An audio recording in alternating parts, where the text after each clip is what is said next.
got a long list of endorsements. Before we do that, I want to make sure everybody has everything that they need. We're going to try to keep the walking to a minimum. We're not recording. We're going to be using some of this footage. So you guys scream as loud as you want, clap as often as you can, and we're going to make this a real good party. Is that all right? All right.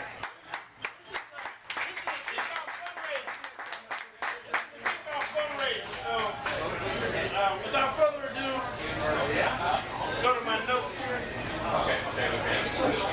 The first lady that we're going to bring up, I've had a chance to read her bio. It's pretty impressive. She's an attorney, not only a state, but a federal attorney. You guys need to legal work. She's also the founder of the Latinos Get Out the Vote. Some of her former employers were the World Bank, Department of Labor. Without further ado, let me welcome not one of just the Latinos community owned, one of their best, but the city of Houston, one of our best, Miss Linda Vega. Wow, we really did dig up. I was scared. Thank you so much for showing up this evening to support Bray. He is an outstanding individual. I first met him and heard him speak about a year ago. And if you can't hear me, tell me and I'll pick up the phone. I met him about a year ago in Pearland, Texas, and he had such a wonderful persona, great ideas, and I was so happy to hear recently that he decided to run for state rep. And he has an excellent taste in music because he's from Louisiana. He had an instant honor. But when you hear Bray speak, he's sincere. He knows what he's talking about. But he talks to the voters. He further expressed that he wanted to sit down and he wanted to know about Latinos. Latinos in our community, Latinos, what is it that we need?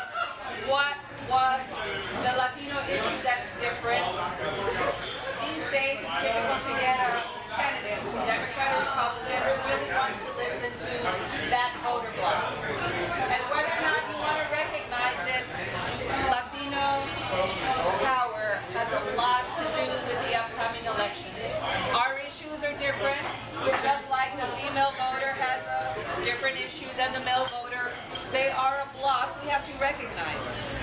But he sat so patiently listening to our issues about education, the economy, being an entrepreneur in Texas, and of course the big immigration issue. And he asked questions. He wanted to know what is it that the average voter in Texas is worried about. And I was so impressed with him. And he's just outstanding. He shows great leadership qualities, which is what we need in our representatives now in Texas. His opponent has been in this position for so long. People just look at the name and they vote for him. We need new ideas. We need freshness coming to the state. And Bray is excellent in talking to the young voters. And I often tell him he needs to get his message on YouTube, because when he speaks, you just want to sit and listen to what he has to say. I'm so excited that and I told him this, learn a little Spanish. And I meant it in a good way, because the community will remember you if you make the effort to go out there and just one sentence or two, they will say, that's the guy that made the effort. Who cares if you invent words in Spanish? I do it every day. I even do it on Univision. But we communicate. You make that effort. And that is what makes you a powerful candidate. Because people can come up, make speeches, but if you don't connect with your audience, you'll forget who you are. And you have that ability, and I'm so proud of you. I'm so proud of the young Republicans coming out, running for office, being those generals that we need.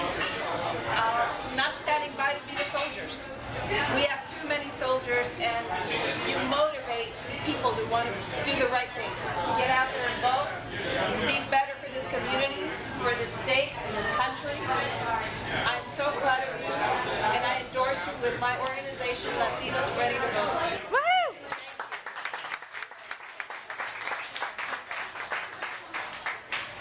All right. Our next gentleman, a graduate of Texas Tech. He's a PK, like myself. Woohoo! Shout out to all the PKs. No idea what it is. The Vice President of the Latino Republican National Coalition, from being a senior member of the Hispanic leadership team for the Newt Gingrich presidential campaign, to being a community director, communications director for the Texas, Louisiana Hispanic District for the Assemblies of God. Our friend, our brother, Mr. Pena. All right.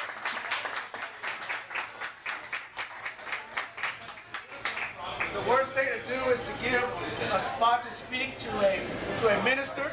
I tend to ramble on a little bit, but as the chairman of the Federation of Hispanic Republicans of Texas here in Houston, we are proud to endorse Bray for Texas Senate.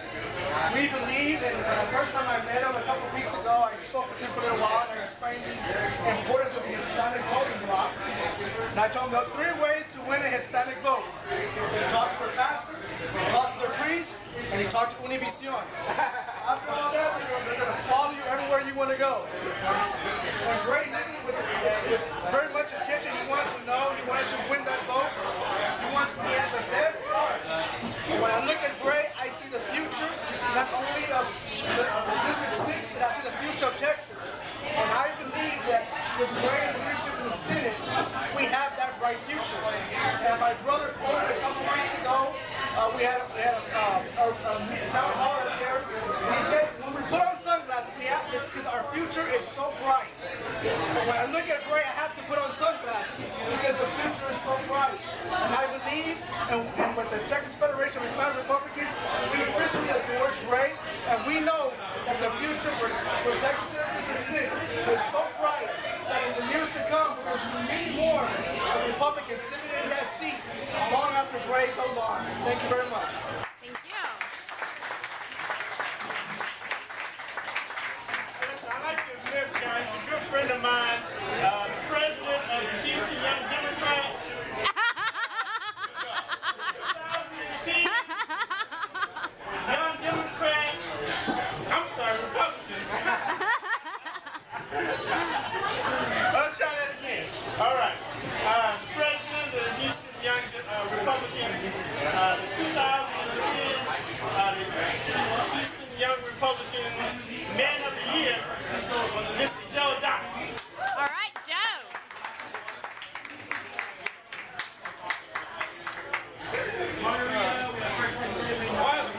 Honor being this young man, right? About a year or so ago, he first came to his first young Republican meeting. He was kind of shy, if you can believe that, but you know, No. he came as my communications director and had a good relationship with him. Then, a year goes by, I became president of the club. He came as my vice president. I've been happy with him ever since, man. He's trying to be by my side when I needed him. But first off, I brought him as a policy director for a political campaign we ran last year. And with that experience of making policy, you will bring that to Austin. Not only can we bring a listener, you'll also be a doer as well. He's going to bring the correct kind of policy that will make not only Senate District 6 strong, but to make the whole state of Texas strong too. And All that's right. why I'm happy to put my name behind Bray with the rest of my club too. But since he's only on the ballot, I can do that. And with that, y'all, you take my leave. Get out and get Bray to state senate. All right. The next gentleman needs no introduction. CEO, founder of the Raging Elephant, talk show host, the community organizer, Democrats' worst nightmare, Pastor Claver, your man.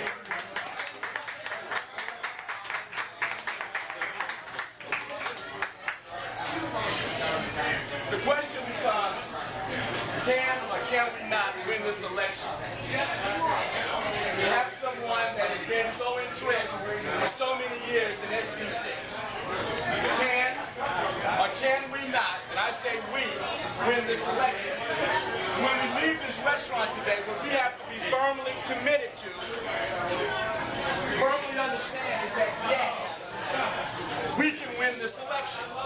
And we can have a campaign to send a true conservative to Austin, to the United States, to the Texas Senate.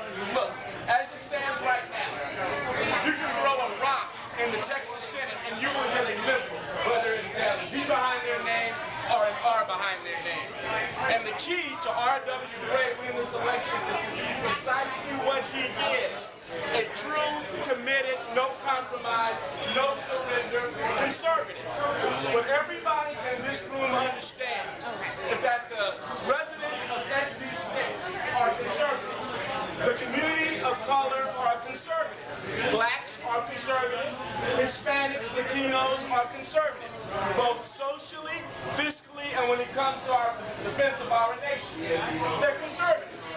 The challenge for us as supporters of Bray is getting that message out to them, communicating to them that when they vote for Gallegos, they're voting against their very own values.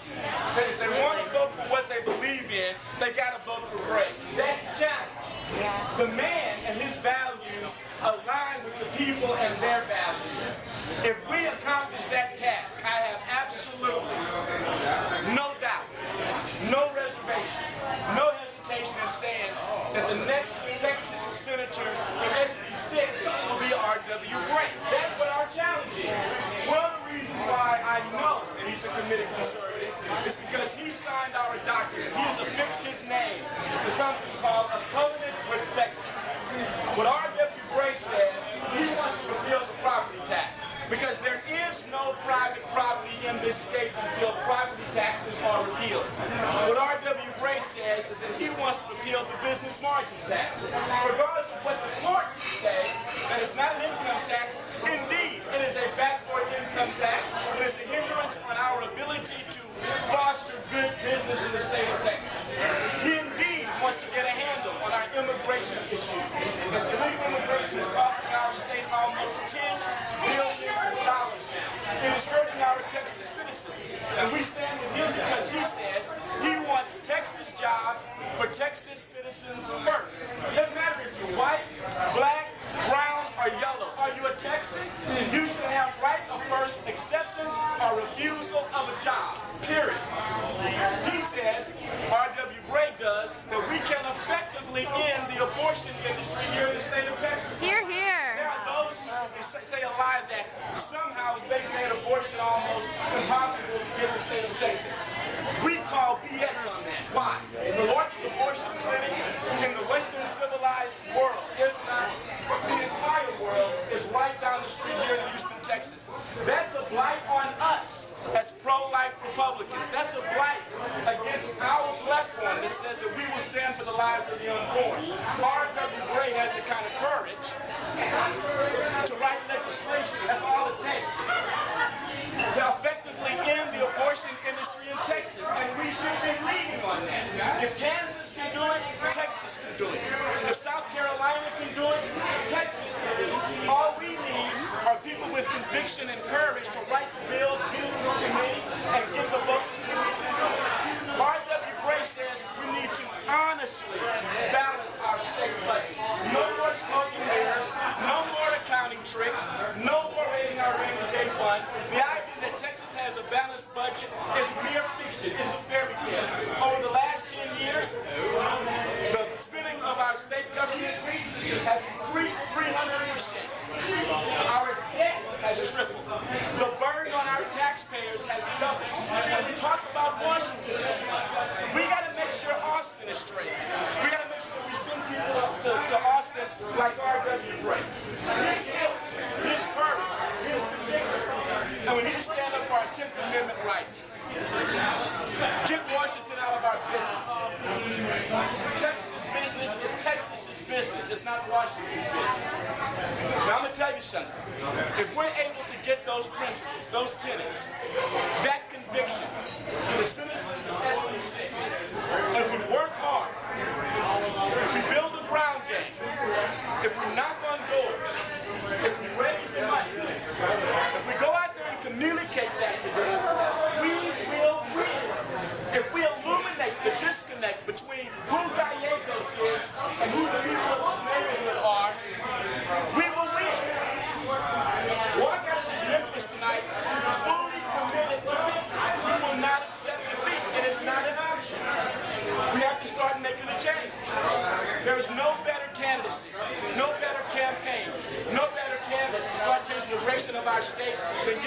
RW Bray, doing something historic. An African American, committed conservative, a Republican, in a Hispanic-dominated district, winning an election and standing up for values, saying our values are colorblind. Our values are for all people, for all Texans. And he's an emancipator, and so is our party. We can do this thing, we can win this thing. No excuses, no compromise, no surrender. On November 7th, we meet somewhere else and we have a victory party. Amen? Amen. Thank you.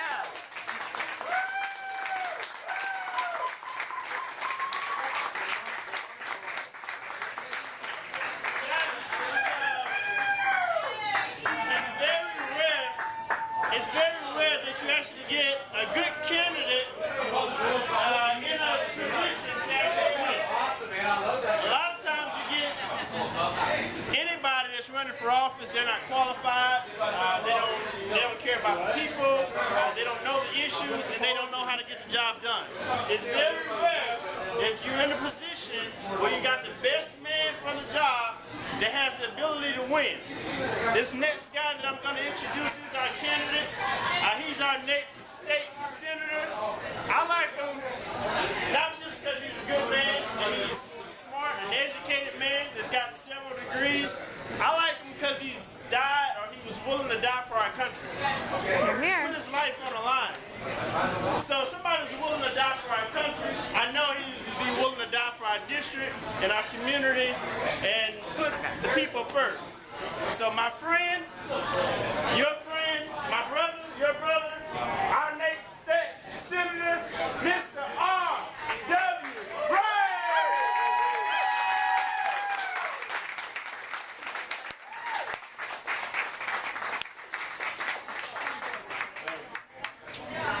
This is incredible, isn't it? RW Bray campaign kickoff. I couldn't have asked for a better time. It's like a dream come true. Possibly because for the most part, I wanted to tell you guys we live in impossible times. We live in impossible times. It's impossible to get a job. It's impossible to get an education that is worthy of you paying for it.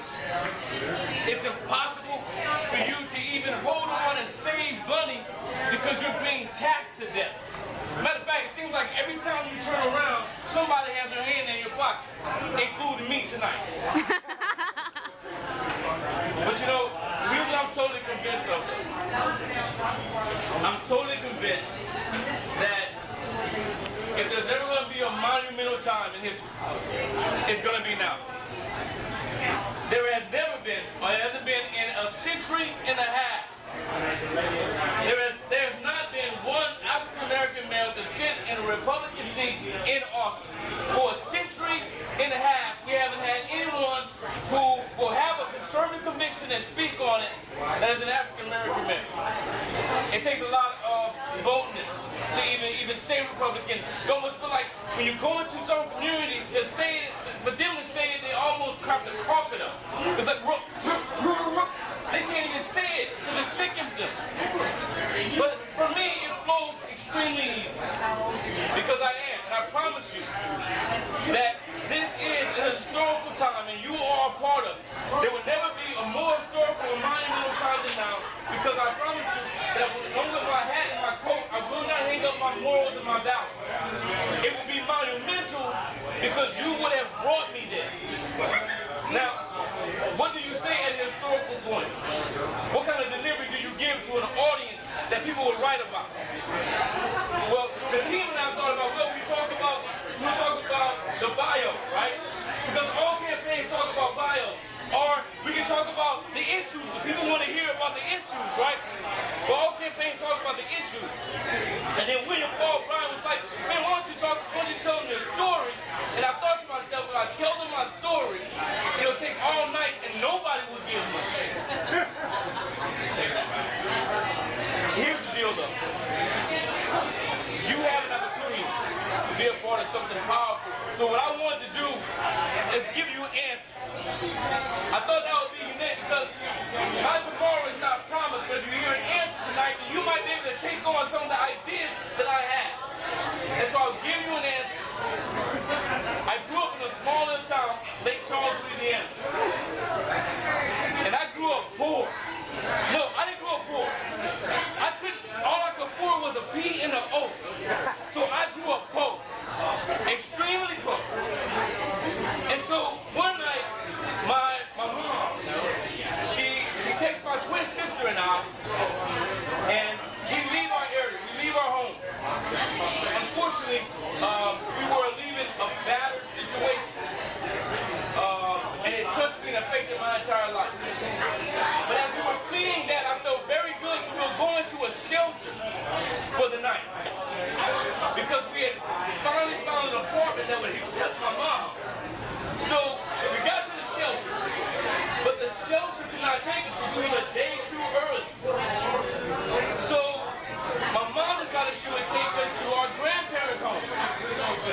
So she proceeds to explain to me that I need to get out because her plan was to sleep in a nearby park in the car and then go to the shelter in the morning very early. Now I had thought this through. I knew she loved me, but I also knew this car. See, this is one of those old Buick Royales. Please do not be impressed. And I knew, even though the AC did not work, ever, the heater did for some odd reason. And so I figured as a young kid, listen, if I could just make it to the night, I'll be fine because the heater works. It'll be good at night. So I stay with her. We go to the park. In the middle of the night, she says, "You knucklehead boy." I'm thinking I'm mad. That's, I'm thinking she's mad at me. But she's not. She says, "You knucklehead boy. You just might make it." And before I can ask her why, she says, "Because you always choose the hard route, the difficult. I didn't come here to pull your leg today. This campaign is hard. It will be difficult. And I guarantee you it is almost impossible." I want to say it again. It is almost impossible. But we live in a time where people have abandoned their obligations. They have abandoned responsibility. And people have abandoned all commitment to anything, their families and their community. But tonight, to an audience that has the potential to be historic, you can no longer abandon your responsibility to place someone in Austin that shares your values and your principles. You can ill afford to continue to abandon your obligation as Texans to ensure that you not only go to the ballot, but you encourage others to do the same to support this campaign so that my district, this district that you're sitting in right now, with a woman who created something from nothing, in order to continue to do that, for you to enjoy places like you're enjoying right now, you can no longer abandon your responsibilities. And lastly, you can no longer abandon your commitment to your families and to your community. I realized this a few months ago when I lost my mind on March 9th and decided that I would go ahead and run to make a difference. And I guarantee you, people will say you've lost your mind if you think that a guy who no one knows can be a guy who is sitting in a position for 20 years. I'm telling you, I guarantee you it's time. I guarantee you victory because it's impossible. And I've thought it out. I figure I'm surrounded by people who love me. And God loves me. And I know for a fact that He works. I know it works. And if we can make it through the day, like the day right now, I guarantee you that in Austin there's a shelter that will open for all of us, including our children, including our future. And sitting there lying in your bed regardless on November, you can either be saying, "I cannot believe RW Bray won and I was a part of that," or you can sit there with regret, you and all those you never spoke to, and say, "Man, he did this without me." I guarantee you, this is the second Reconstruction. Whether or not they see the Reconstruction in a century and a half or not, the Reconstruction is coming. It's coming November. So I'm voting. I'm hoping that you vote for me. I'm on the Republican ticket, and I'm voting. And I'm running because I'm tired. I'm totally convinced that it's time that men of principle sit in our most principled positions. Please vote November and help